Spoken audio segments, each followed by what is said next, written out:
parler surtout de travaux qu'on fait au Centre d'études sur les médias.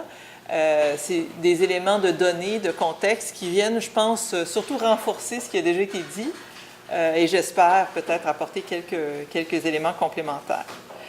Donc, ça suit un peu une partie de l'intervention de Serge. En fait, le débat sur les fausses nouvelles, moi je vais parler de fausses nouvelles et pas de fausses informations de manière plus large parce que mes travaux portent sur le journalisme, sur l'information, sur l'actualité.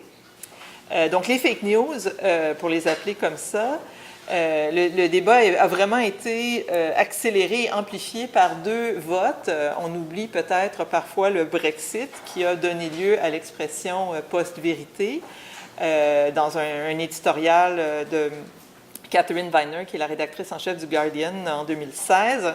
Donc, c'était presque prémonitoire, on pourrait dire, par rapport à l'élection de Donald Trump qui a suivi quelques mois plus tard. En replongeant dans mes notes, ça m'a rappelé une activité qu'on avait faite avec Serge et le Centre d'études. On a en fait réalisé une étude sur Pierre-Carl Péladeau, en fait sur la situation difficile de Pierre-Carl Péladeau.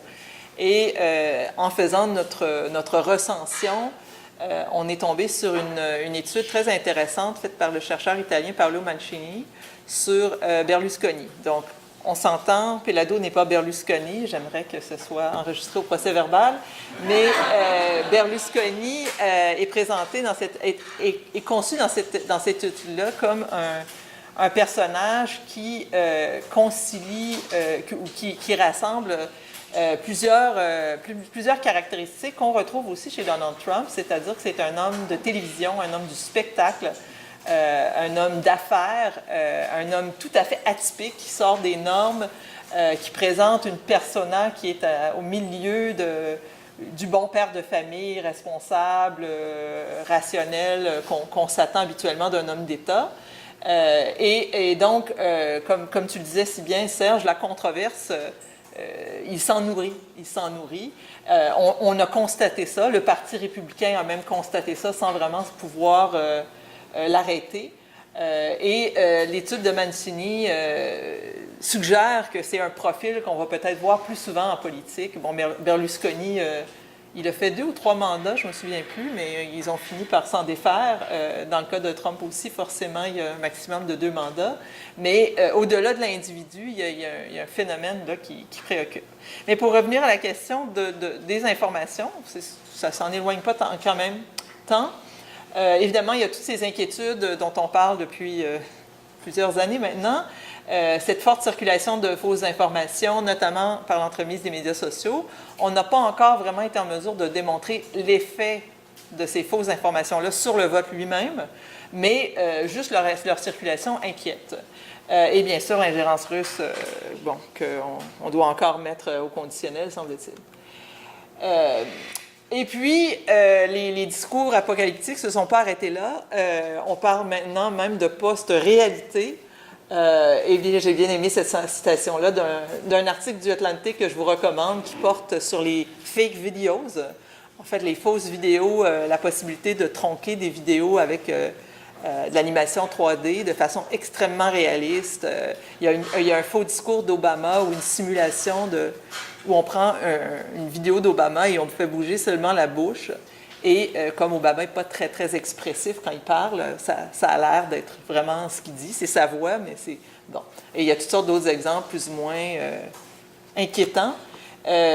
Donc, ce qu'on appelle les deepfakes, là, et puis là, il y a des trucs pornographiques, il y a toutes sortes de choses, mais la possibilité de trafiquer une vidéo, hein, on pense encore à la vidéo comme la preuve presque absolue de la vérité dans notre société. La télévision est encore un média qui suscite énormément de confiance parce qu'on se dit, bon, on voit une vidéo, donc ça s'est passé, mais on va se mettre à douter même de ça. Et un autre discours un peu alarmiste là, de Aviv Ovadia, qui est un chercheur spécialisé en technologie là, américain, qui parle d'infopocalypse et qui appelle à des mesures, et puis il pense surtout à des mesures qui viennent du monde de l'industrie et des chercheurs universitaires, pas tellement des gouvernements ou des institutions publiques. Donc, des mesures d'atténuation, de rééquilibrage des écosystèmes informationnels pour contrer ce risque-là. Alors, cette solution proposée, en la lisant, ça m'a tout de suite fait... je me suis dit, bon, c'est une solution peut-être un peu technocratique qu'il propose. Et ça m'a rappelé un vieux débat américain, donc on fera une très courte petite parenthèse historique. J'ai fait ça très vite, j'ai simplement importé des notes de cours, mais comme vous n'avez pas d'examen, vous n'avez pas besoin de mémoriser tout ça. Et vous aurez de toute façon la diapo, je vais m'assurer que le document soit transmis. Mais c'est le fameux débat Lippmann-Dewey aux États-Unis dans les années 20 sur la question du public et de la qualité de l'information. Donc, c'est une période, on le dit, Serge le dit, d'autres l'ont dit, hein, la question de l'origine, du début du débat sur les fake news, on pourrait le remonter jusqu'à l'origine, le premier commérage humain. Mais on le fait souvent remonter au début de la presse industrielle ou au début du 20e siècle parce qu'on avait aussi une classe scientifique universitaire qui était en mesure de s'interroger et de s'inquiéter de ces choses-là. Donc, Walter Lippmann, pour ceux qui ne le connaissent pas, c'était au départ un journaliste, c'est devenu ensuite un analyste, un conseiller politique, un stratège politique américain extrêmement influent. Ses livres, c'est quasiment la Bible là, dans les milieux disons, de communication politique et de journalisme aux États-Unis. C'est encore cité comme une référence. Et c'est une lecture très lucide, mais assez pessimiste hein, de la démocratie, évidemment à la lumière des expériences de propagande de la Première Guerre mondiale.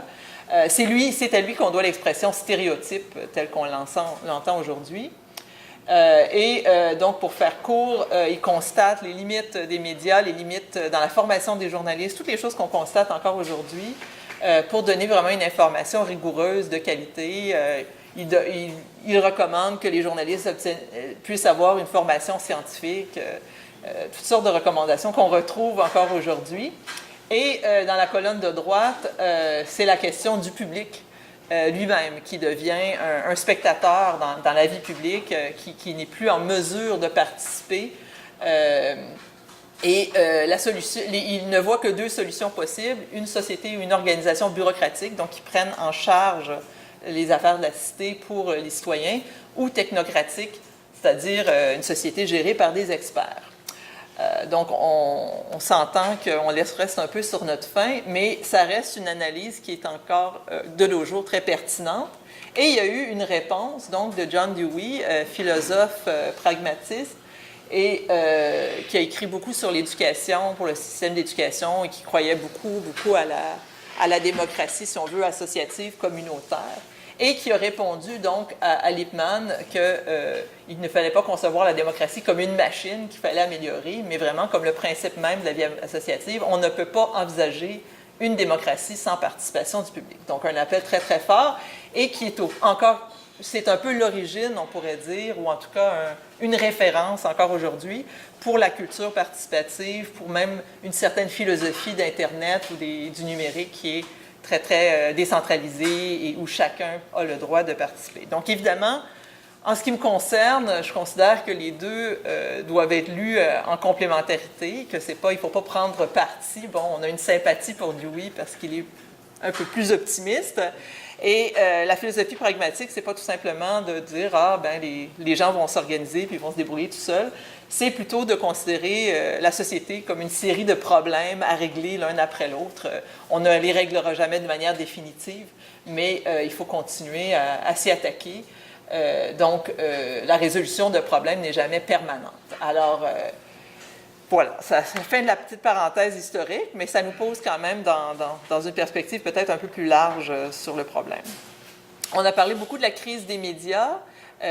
Moi, la crise des médias, on en parle depuis que je suis étudiante en journalisme, je pense, ou la crise du journalisme, disons, enfin, on a même monté tout un modèle théorique autour de ça, mais on s'interroge surtout là-dessus depuis la montée des médias numériques et de l'environnement numérique et le déclin des revenus publicitaires. Ça, c'est un graphique qui est tiré d'une analyse à laquelle j'ai collaboré, qui s'appelle Le miroir éclaté, qui a été produit à la demande du gouvernement fédéral par un institut indépendant. Et on voit que le taux, ce qu'on appelle le taux de pénétration des journaux, donc le nombre de journaux vendus pour 100 ménages versus le nombre total de journaux vendus ou le taux de lectorat, on voit qu'il est en déclin en fait depuis les années 50. Et même selon certaines analyses, on va faire remonter ce déclin-là aux années 1920, c'est-à-dire avec l'apparition de la radio. Mais comme la population augmentait, comme les journaux faisaient des affaires d'or, ils étaient un peu en situation de monopole dans leur marché. Il n'y a personne qui s'en est inquiété avant l'arrivée du numérique. Et même, je dirais, depuis le début des années 2000, où ça commence à être un problème pour la rentabilité. En ce qui concerne les projections de à quelle date le dernier journal papier sera distribué, il y en a qui ont mis ça en 2040 par extrapolation, mais je pense que... Enfin, je ne suis même pas certaine qu'on va voir ça la fin de notre vivant, la fin du journal papier complètement, parce que ça continue à combler un besoin, mais en tout cas, la courbe est assez parlante.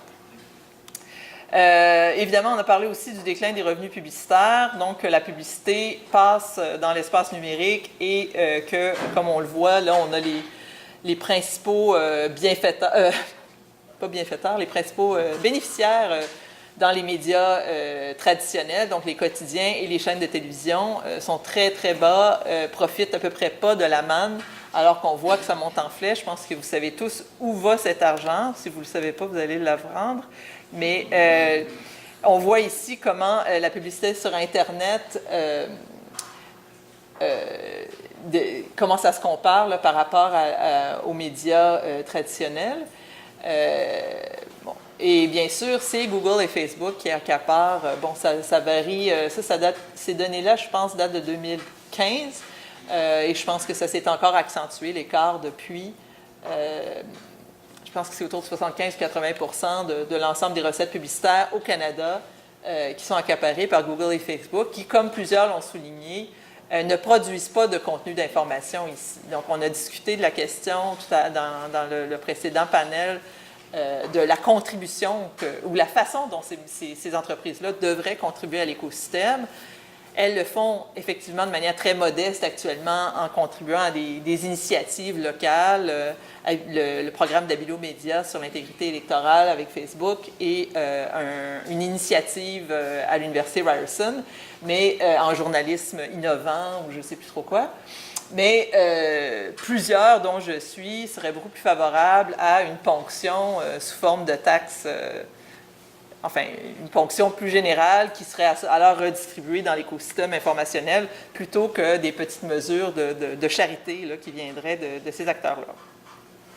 Il y a eu beaucoup de fermetures de médias. Ça date de 2016 et c'est une analyse qui n'est pas exhaustive, mais tous ces chiffres-là sont vérifiés. Donc, on parlait pour l'ensemble du Canada de 169 fermetures et d'autres réductions, d'autres types de réductions. La comptabilisation qu'on a faite au Québec depuis 2011 et qui va être publiée cet automne, nous, ce qu'on ressent, c'est 70 fermetures seulement au Québec, principalement des journaux, des hebdomadaires.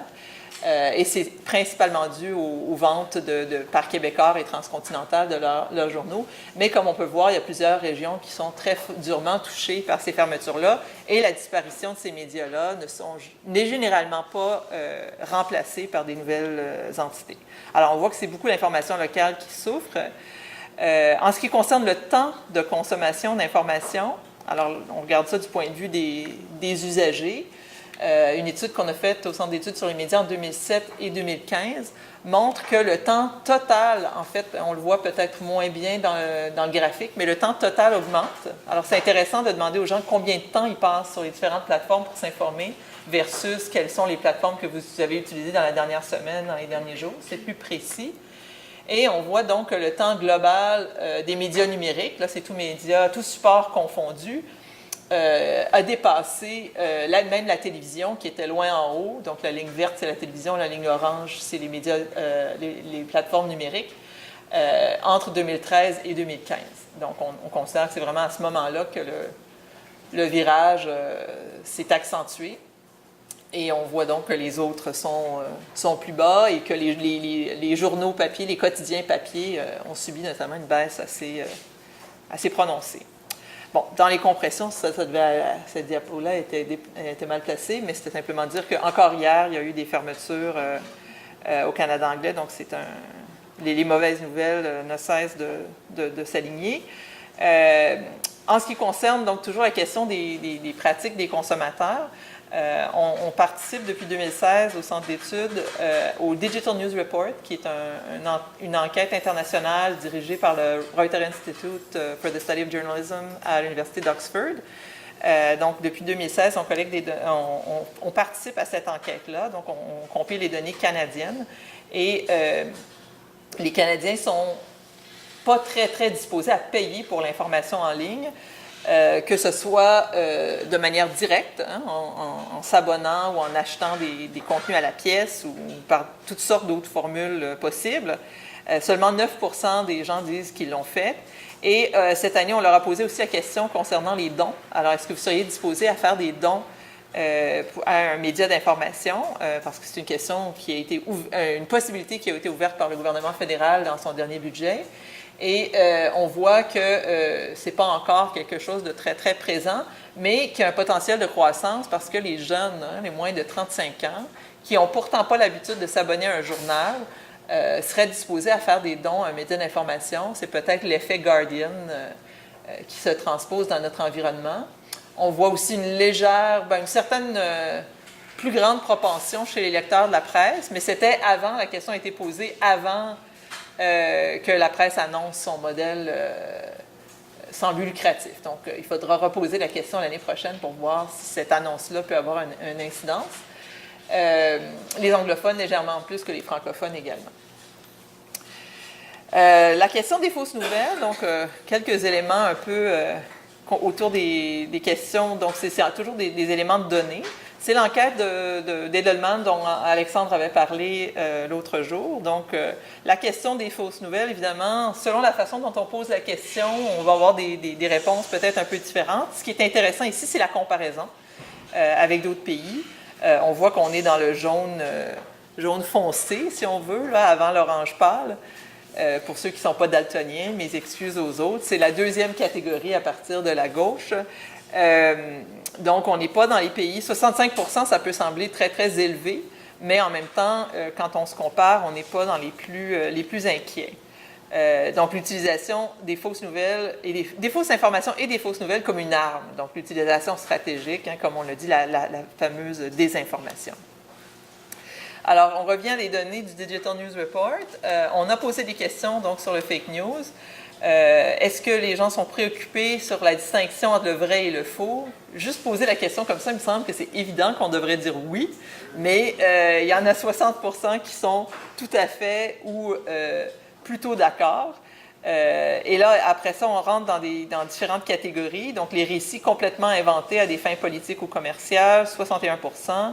Les récits dont les faits sont enjolivés ou déformés dans un intérêt bien précis. Donc déjà, on est dans une catégorie un peu moins, une demi-vérité si on veut.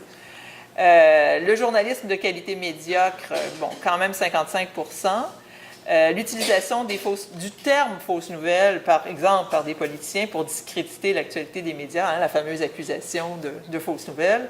53%, le clickbait, les titres qui se présentent comme des titres d'actualité qui s'avèrent être des publicités. Ah ouais, c'est pas tout à fait du clickbait, c'est plutôt publi-reportage ou une sorte de tromperie.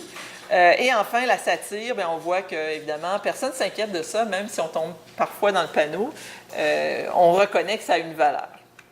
Ou peu de gens. En tout cas, il y a toujours 26% de gens qui ne seront pas contents.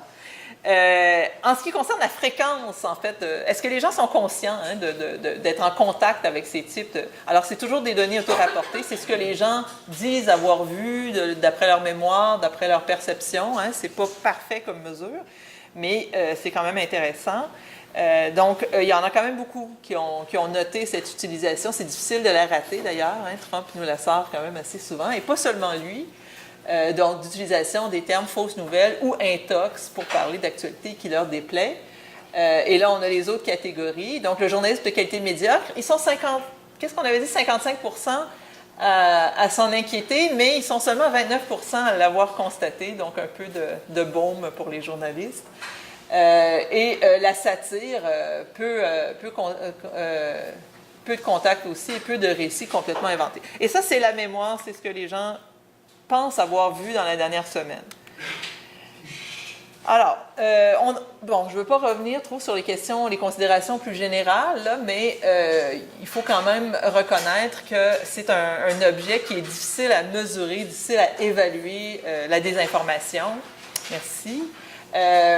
Mais il y a eu quand même un certain nombre d'études. Je pense, j'ai l'impression aussi à partir de ces quelques jours qu'on a passé ensemble qu'on arrive à une sorte de consensus. Je ne sais pas s'il y a quelqu'un qui va nous faire une synthèse de tout ça. Ou... Alexandre me regarde avec un air affolé, non? OK. Mais c'est peut-être juste une impression, mais je trouve qu'il y a quand même des choses qui se placent un peu.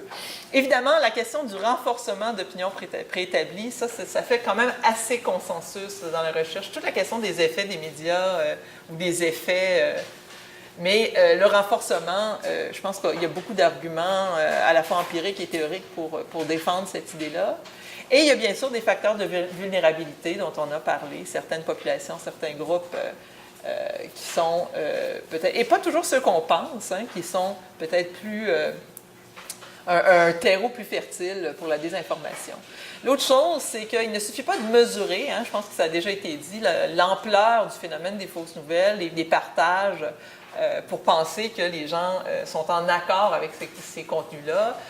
On peut partager parce qu'on trouve ça drôle, parce qu'on trouve ça absurde. On peut partager parce qu'on est fâché. Hein. Certains chroniqueurs, je les soupçonne d'avoir plus de clics de colère que de clics d'amitié. Mais donc, il faut faire attention aux conclusions qu'on tire simplement sur l'ampleur du partage. C'était comme l'exemple que donnait Vincent Larivière là, sur les chercheurs. Les chercheurs qui citent la mauvaise étude, et donc ça leur donne un fort facteur d'impact parce qu'ils sont souvent cités, mais en fait, c'est des citations négatives. Donc, il faut faire attention à ça. Donc, l'espace numérique, on l'a vu, offre un potentiel assez préoccupant. Là, je ne suis pas une pessimiste là, du web, loin de là, mais il y a quand même des particularités dans l'environnement numérique qui nous donne lieu de nous inquiéter. D'abord, bien sûr, cette prolifération des sources qui fait reposer sur l'usager cette responsabilité de trier, hein, de déterminer qu'est-ce qui est une bonne, une mauvaise source, ou qu'est-ce qui est une information valable ou non. Le débit d'information, la vitesse et le volume, je veux dire, ça, on n'insistera jamais trop là-dessus, le fait qu'on est surchargé de contenu. Et comme corollaire de ça, la question du tri qui se fait par des algorithmes versus un processus éditorial humain, qui a des avantages, le tri algorithmique, c'est certain, mais aussi des biais importants. Le risque d'erreur, non seulement chez les gens qui partagent, qui relaient des informations, mais aussi chez les journalistes eux-mêmes. On le voit particulièrement lors de la couverture d'événements en direct, des événements typiques très chaotiques comme un attentat ou une fusillade où on ne sait pas trop ce qui se passe, tout le monde court dans tous les sens, la police ne nous parle pas, donc on va chercher des informations et effectivement, les risques d'erreur, non seulement sur Twitter en général, mais y compris de la part des journalistes, est très, très élevé. Et cet environnement-là crée énormément de bruit et de surcharge cognitive qui amène les gens pour toutes sortes de raisons. Je pense qu'on l'a vu assez bien depuis le début de l'école d'été. Une sorte de repli dans sa bulle, vers des choses qui nous rassurent. Et il y a aussi ce risque de polarisation des débats sociaux qui commence à être assez bien documenté, même s'il y a encore des sceptiques, là, parce que c'est clair que la polarisation existait avant le numérique. Les gens avaient tendance à discuter entre eux. Les biais de confirmation, ça existait avant Internet. Mais on se demande quand même s'il n'y a pas un effet d'amplification de ça. Les fameux biais cognitifs et les heuristiques sont revenus un peu plusieurs fois durant les derniers jours. Une façon de les concevoir que je trouve très intéressante, en fait, c'est une schématisation qui a été faite à partir des travaux de Tversky et Kahneman. Le livre Système 1, Système 2, c'est un bijou. Là. J'en fais lire des bouts à mes étudiants, c'est vraiment formidable. parce que ça explique vraiment comment notre cerveau, notre traitement cognitif de l'information nous joue des tours, même si on se pense bien intelligent, bien éduqué. En fait, on est fait comme ça pour prendre des décisions rapides. Puis dans une situation de survie dans la nature ou dans la vie de tous les jours, c'est très, très utile. Mais quand il s'agit d'évaluer des informations complexes, ça mène à des jugements qui sont souvent erronés ou incomplets. Et dans le livre, il y a toutes sortes d'exercices, des jeux, des simulations qu'on peut faire, puis on se fait prendre au piège, puis on se sent bien niaiseux, mais il n'y a personne qui le sait parce qu'on est seul avec notre livre. Mais ça fait réfléchir. Donc, quelques exemples de ces biais heuristiques. Les biais de sélection et de confirmation, je pense qu'on en a déjà parlé. Le fait qu'on a tendance à prendre en considération surtout, voire uniquement, les éléments d'information qui confirment nos convictions, hein, puis on va écarter le reste. Le biais de représentativité, le fait qu'on va se fier à des expériences personnelles, à des anecdotes, plutôt qu'à des statistiques. Le biais d'ancrage qui fait qu'on a tendance à aller chercher les informations qui viennent aisément à l'esprit, qu'on a sur le bout des doigts, et donc on va s'appuyer là-dessus. Le biais de négativité, on en a parlé dans le cas des vaccins. Hein, quand on ne voit pas les effets bénéfiques du vaccin, on a tendance à amplifier les effets secondaires. Et le fameux, c'est peut-être mon préféré, l'effet Dunning-Kruger, la relation inverse qu'on constate entre les compétences réelles d'une personne et son évaluation de ses propres compétences. Donc, le syndrome de l'imposteur chez les doctorants, c'est un exemple, à mon avis, parfait de ça. Très, très fréquent chez les doctorants et même chez certains chercheurs très établis.